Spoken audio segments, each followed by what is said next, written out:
आज हम लोग पढ़ेंगे कवक।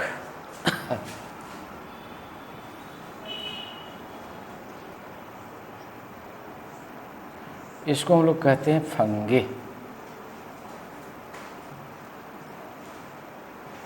ये है कवक, ये है फंगे। आज हम लोग पढ़ते हैं कवक। कवक पढ़ते हैं, राइट। देखिए, तो कवक में जो हम लोग देखते हैं, एक कवक में कौन सी बात हम लोग देखते हैं, इस बात को अब आप देखिए।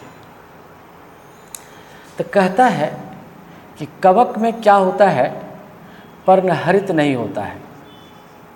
ये जो कवक है, कवक में पर्णहरित नहीं होता है। पर्णहरित, ये पर्णहरित नहीं होता है।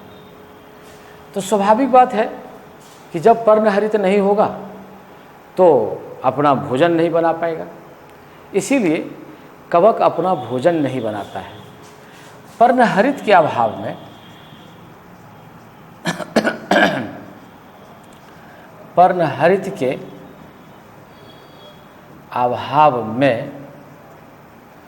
पर्णहरित के अभाव में कवक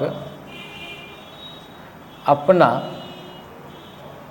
भोजन स्वयं नहीं बना पाती है। अपना भोजन नहीं बना पाती है। तो ये जब अपना भोजन नहीं बनाएगा भाई, तो एकदम कन्फर्मली आप कह सकते हैं ये परपोषी है। इसलिए कवक को परपोषी कहा जाता है। परपोषी, कवक को परपोषी कहा जाता है। परपोषी कहा जाता है। इसलिए कवक को क्या कहा जाता है, परपोषी कहा जाता है। ये कवक को हम लोग क्या कहते हैं, ये परपोषी कहते हैं। अच्छा, कवक में क्या होता है, संवहन उत्तक नहीं होता है। ये जो कवक होता है, कवक में संवहन, ये संवहन उत्तक नहीं होता है। ये कवक में संवहन उत्तक नहीं होता है। जैसे कि माने उसको ले जाने के लिए जाइलम और फ्लोएम होता है, उस प्रकार का कोई सिस्टम इसमें नहीं होता है। इसलिए भाई ये निम्न कोटि का इसको माना जा सकता है। और कहता है इसमें जो ये सेल जो होता है, इसमें भोजन जो इसका, कवक में जो भोजन एकत्रित होता है, कवक में भोजन ग्लाइकोजेन के रूप में एकत्रित होता है। ग्लाइकोजेन, ये ग्लाइकोजेन के रूप में एकत्रित होता है। ये एकत्रित होता है। ये कवक में भोजन ये ग्लाइकोजेन के रूप में क्या होता है, ये एकत्रित होता है। ये और इसके जो कवक में है, ये काइटिन परत पाया जाता है। ये जो झिल्ली जो होती है, कवक की जो कोशिका झिल्ली होती है, इनकी जो कोशिका झिल्ली होती है, कोशिका झिल्ली, ये कोशिका झिल्ली ये काइटिन परत की होती है। ये काइटिन परत की, ये काइटिन परत की होती है। ये काइटिन परत की होती है। और ये जो कवक है, तो कहता है कि कवक का निवास स्थल कहाँ है भाई।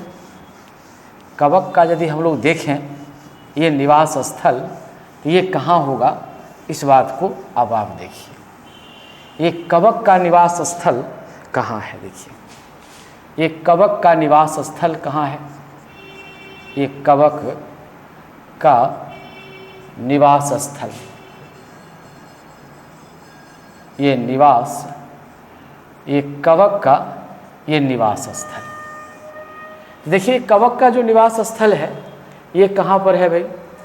तो कहता है यह सर्वत्र पाया जाता है, यह सर्वत्र पाया जाता है, सर्वत्र पाया जाता, यह सर्वत्र पाया जाता है। यह सर्वत्र क्या होता है? ये पाया जाता है,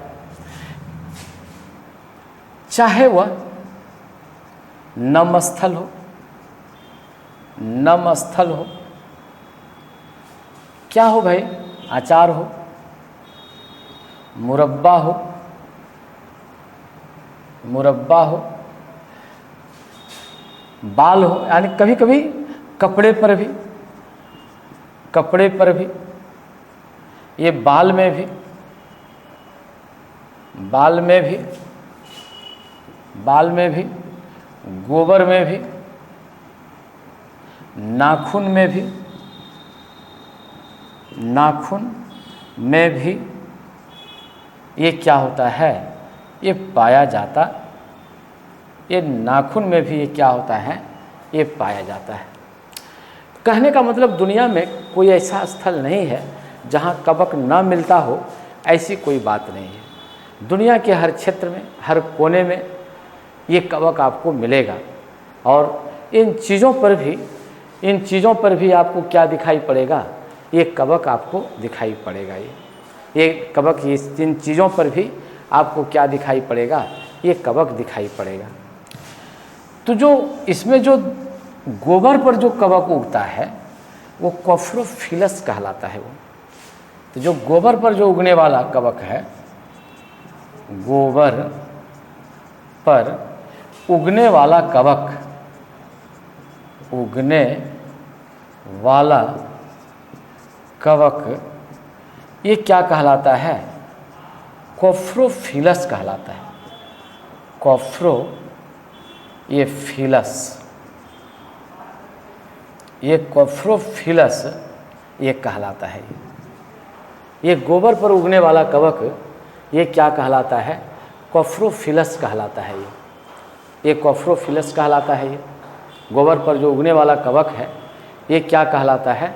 ये कॉफ्रोफिलस कहलाता है। ये अब देखिएगा, तो ये जो यहाँ पर चला, तो अब हम लोग इसमें देखते हैं भाई ये किसका टाइप क्या है। ये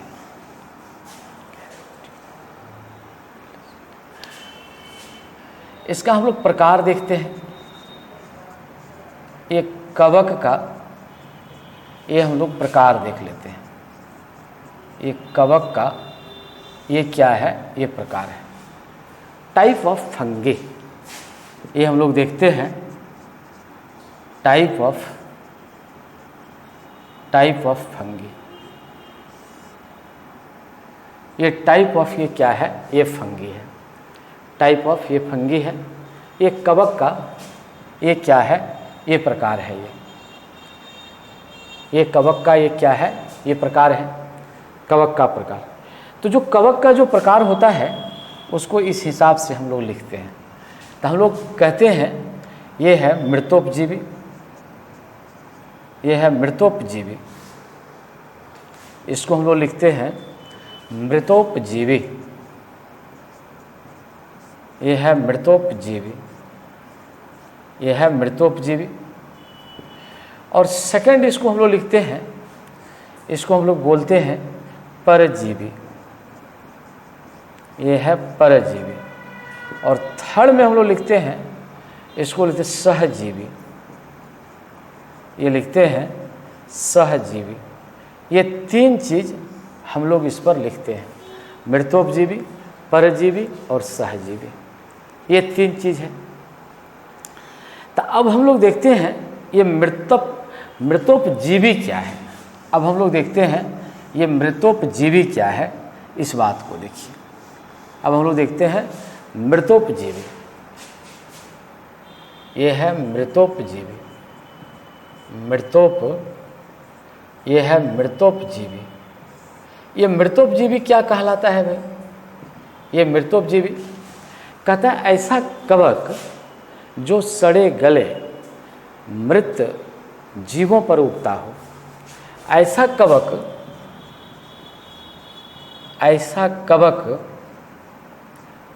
कवक जो सड़े गले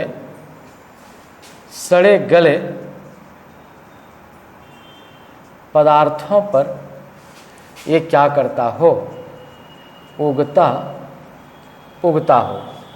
ऐसा कवक जो सड़े गले पदार्थों पर उगता हो। ऐसे कवक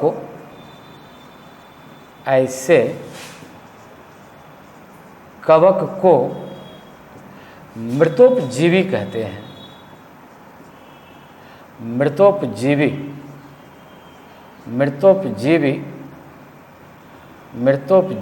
कहते हैं। ऐसा कवक जो सड़े गले पदार्थों पर उगता हो, ऐसे कवक को मृतोपजीवी कहते हैं और ये मृतोपजीवी कहलाता है। अच्छा, सेकंड पॉइंट देखिए। अब एक होता है परजीवी, ये होता है परजीवी, ये है परजीवी, पैरासाइट्स, ये है परजीवी, ये है परजीवी पैरासाइट्स। तो ये जो पैरासाइट्स जो होता है, ये क्या होता है भाई? ये ऐसा कवक जो दूसरे जीवों पर जन्म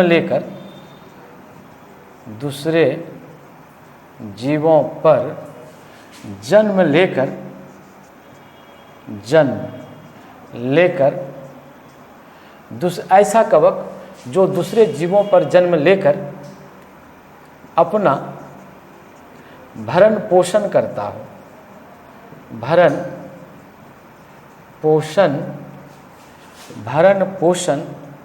करता हो, ये भरण पोषण करता हो, ये क्या कहलाता है? परजीवी कहलाता है। तो परजीवी, ये परजीवी कहलाता है।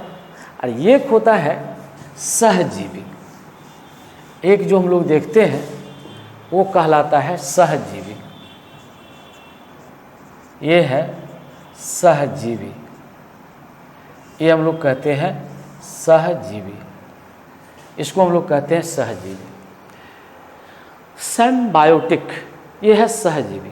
तो कहता है ऐसा कवक जो एक दूसरे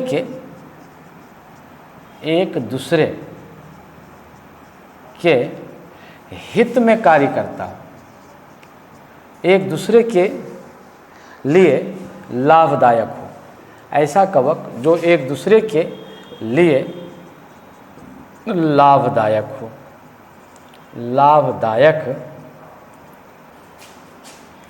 ये लाभदायक हो।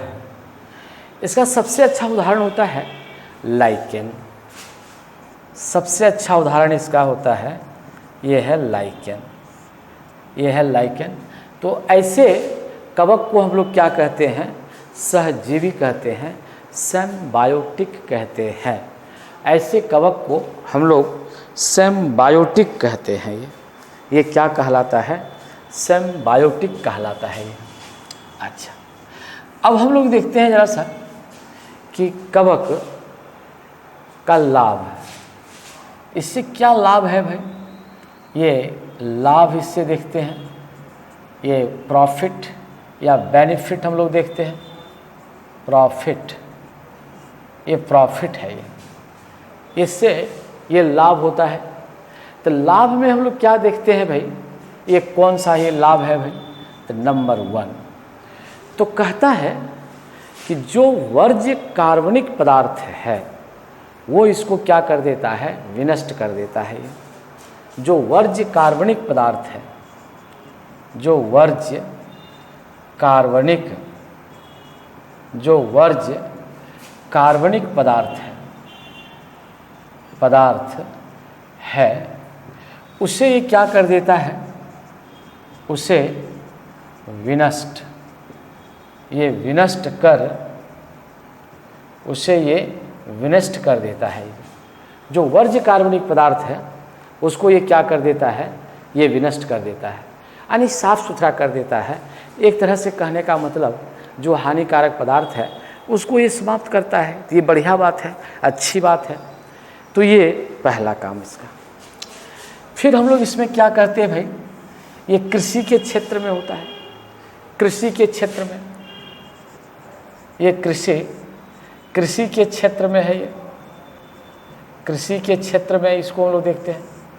तो जो कृषि के क्षेत्र में हम लोग इसको देखते हैं तो वो क्या है भाई, तो जैसे हम लोग कहते हैं मशरूम का खेती करते हैं, ये है मशरूम। ये मशरूम की ये क्या है, ये मशरूम की खेती है। ये मशरूम की ये क्या है भाई, ये खेती है, ये मशरूम की खेती। तो आज तो आप जानते हैं कि मशरूम खाद्य पदार्थ के रूप में है, यह भी एक कवक ही है।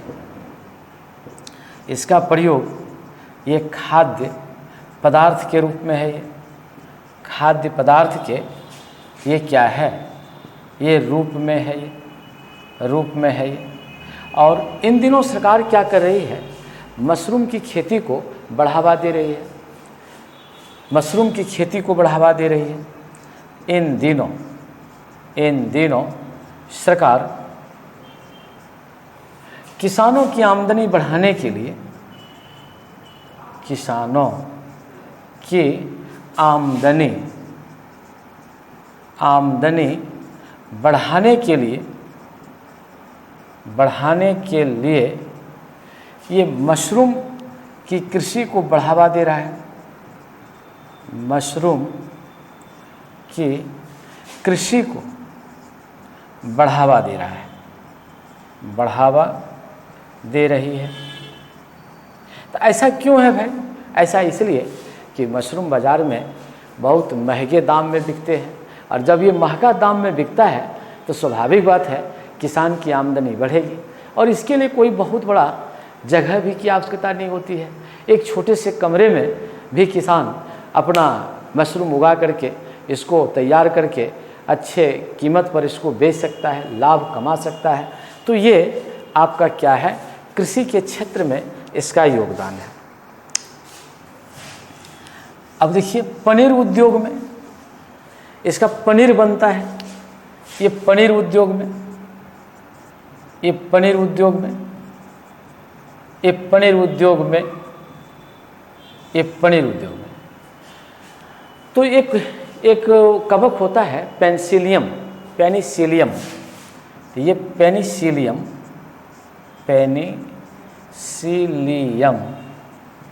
ये पेनिसिलियम नामक कवक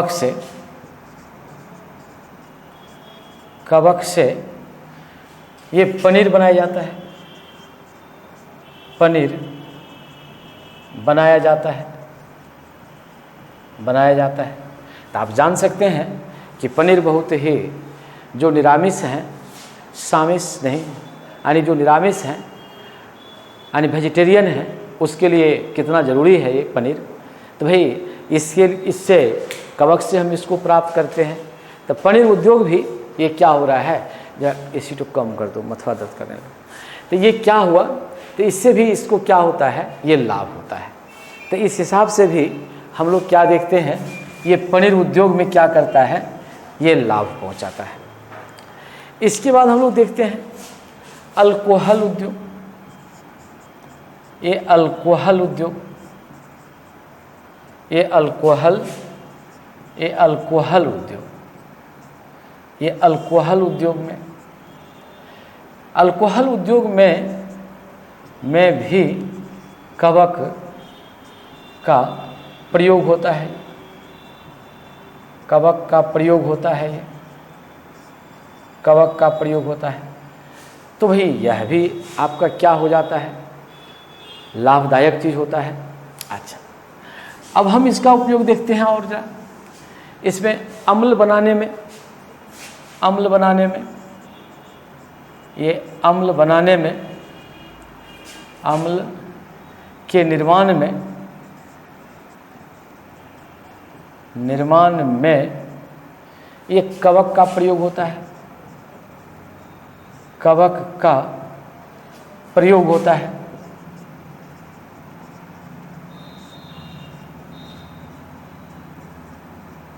एक कवक का प्रयोग होता है।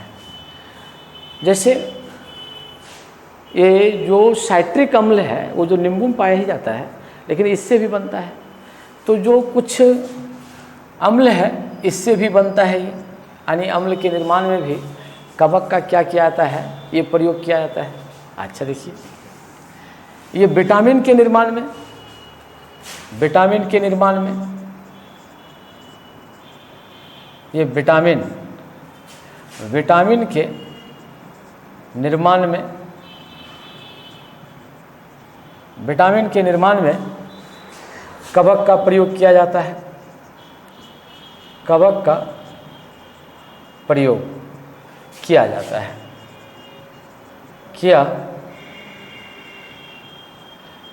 विटामिन के निर्माण में कवक का प्रयोग किया जाता है। तो जो विटामिन का जो निर्माण होता है इसमें ये किसका प्रयोग होता है, ये कवक का ये प्रयोग होता है। जैसे साइनोकोबालमिन, जैसे हम लोग कहते हैं साइनोकोबालमिन, तो इस प्रकार से इससे क्या किया जाता है, ये कवक का ये निर्माण किया जाता है, कवक से विटामिन बनाया जाता है। अब इसमें देखते हैं एंटीबायोटिक्स बनाने में, ये एंटीबायोटिक्स बनाने में, ये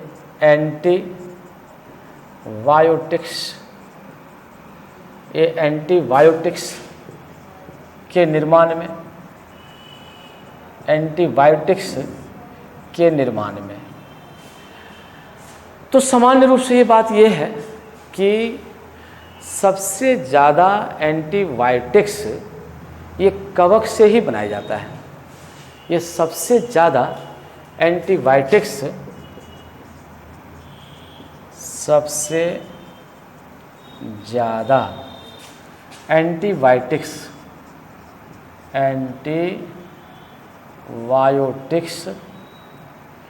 कवक से ही बनाया जाता है, कवक से ही निर्मित किया जाता है, निर्मित किया जाता है। सबसे ज़्यादा एंटीबायोटिक्स कवक से ही निर्मित किया जाता है, और जो